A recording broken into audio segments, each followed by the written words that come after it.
Salut à tous, dans cette vidéo on va parler d'un serveur qui est très utile et qui est plus sécurisé que le FTP qu'on a vu, c'est le SSH.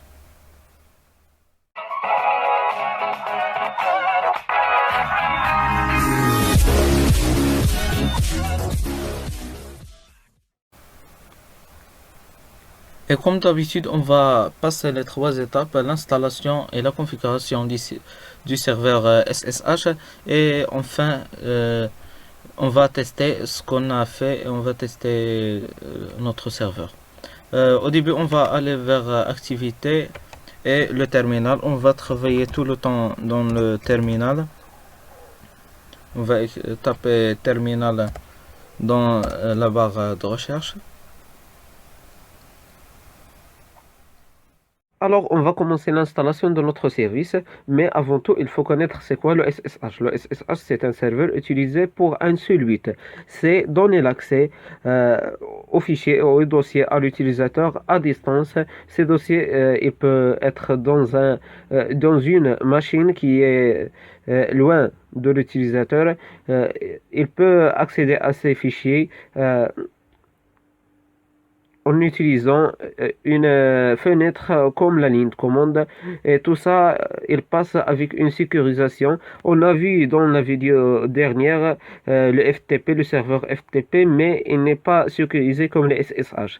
Euh, Ils ont le même service, mais FTP il n'est pas sécurisé. On peut utiliser le SSL si on veut sécuriser le FTP, mais le SSH il est sécurisé sans aucun certificat ou une autre chose comme ça.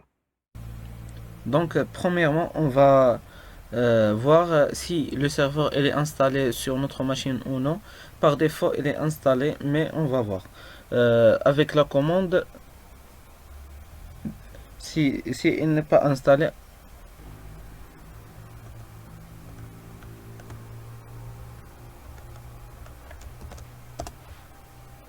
et les voilà le fichier. Ça, c'est le fichier. On va taper entrée. Et comme vous voyez, tous les fichiers des commentaires. On va supprimer le dièse dans chaque paramètre pour l'activer. Par exemple, on va commencer par le port. Il faut changer le port car si vous n'avez pas changé le port, vos fichiers sont euh, connus par les hackers. N'importe quelle personne peut accéder à vos fichiers simplement sans problème car le port 22 c'est le port par défaut de, du serveur SSH. Il faut supprimer le dièse et mais insert pour le droit d'insertion dans le fichier. Et on va taper par exemple 2222.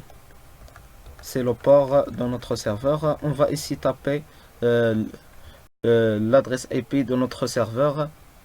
Par exemple 192 et 164 1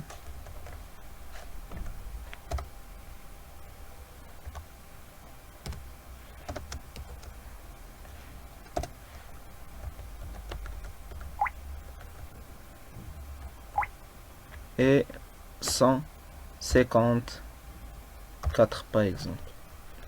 Et on va aller vers protocole 2. On va chercher le protocole pour le changer.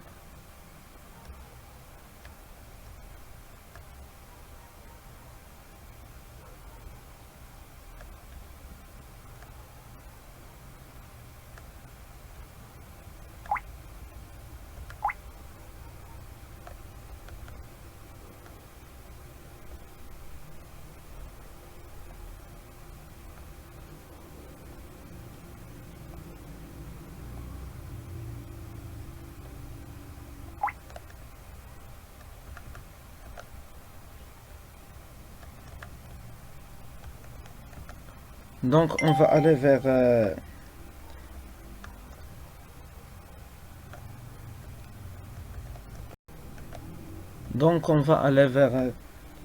permit root login pour donner le droit aux routes pour accès au serveur.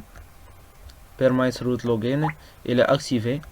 S'il n'est pas activé, vous aurez un 10 ici et il faut le supprimer. Après, on va supprimer le 10 ici pour max authorize pour donner le nombre de fois qui est donné pour les utilisateurs pour taper le code. Et aussi on va supprimer max sessions ici pour le nombre des utilisateurs qui peut connecter à ce réseau, le nombre maximal. Et il y a plusieurs paramètres qu'on ne peut pas l'expliquer l'un de l'autre car on n'a pas le temps suffisant pour tous ces paramètres, mais il faut pour vous il faut lire bien ces paramètres. Et pour sortir du droit insert, il faut taper échappe et la commande :A et point d'interrogation d'exclamation pour sortir du fichier. Après on va aller vers un autre fichier pour mettre les configurations nécessaires qui concernent le C Linux avec toujours la commande sudo pour exécuter la commande avec les droits de route et v /etc et C Linux et /config. Il nous demande le mot de passe.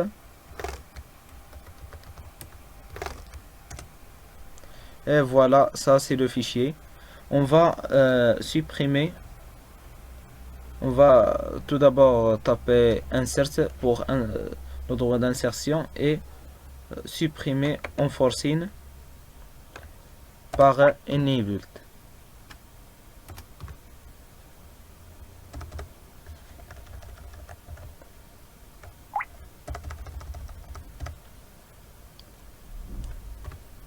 Enabled.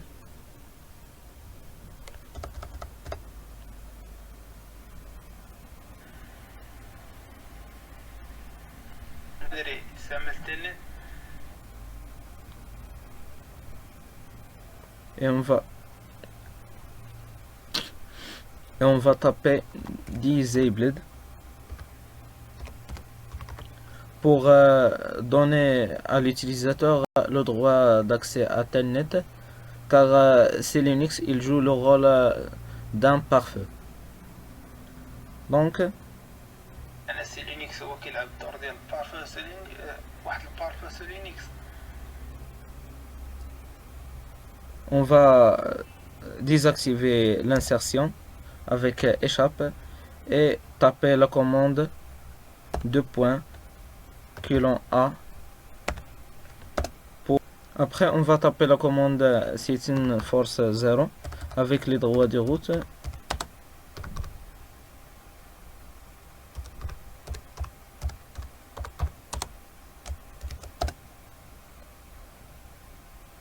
Et on va démarrer notre service avec deux commandes.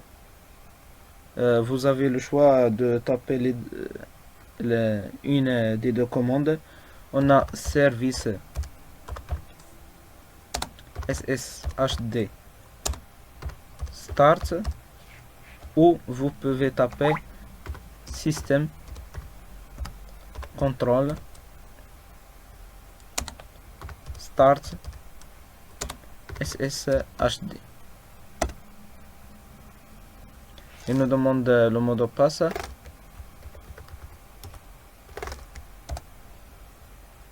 Et comme vous voyez, le serveur SSH il est démarré. Donc, on a changé l'adresse IP avec bien sûr les droits de route. Et on va voir si il est changé. Voilà. Inet, c'est l'adresse IP de cette carte réseau. Donc, on va donner le droit, comme j'ai dit, à l'utilisateur avec la commande SSH et le nom d'utilisateur client. Pour moi, c'est serve Linux arrobase et l'adresse IP du client, n'est pas du serveur.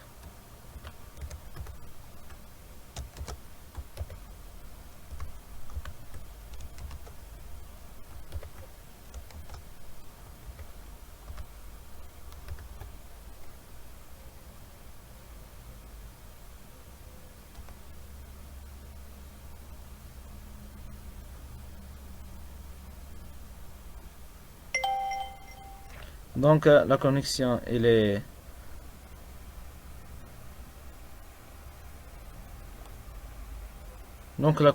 passée. On va voir si notre serveur ça marche dans le poste client. Donc nous sommes dans la machine où il y a le Windows 10, c'est la machine client. On va utiliser le logiciel POTI. On va taper ici, comme vous voyez, SSH et on va taper le port 2222 et l'adresse IP du serveur.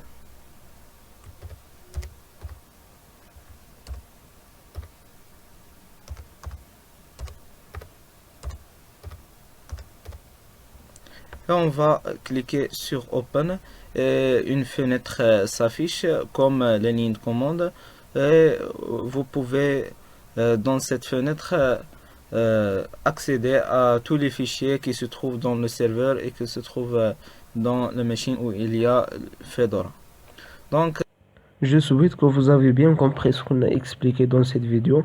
J'ai laissé dans la description de la vidéo une vidéo qui explique comment connecter deux machines à distance localement. C'est une vidéo qui est très bref et qui explique ça étape par étape. Et à une autre vidéo.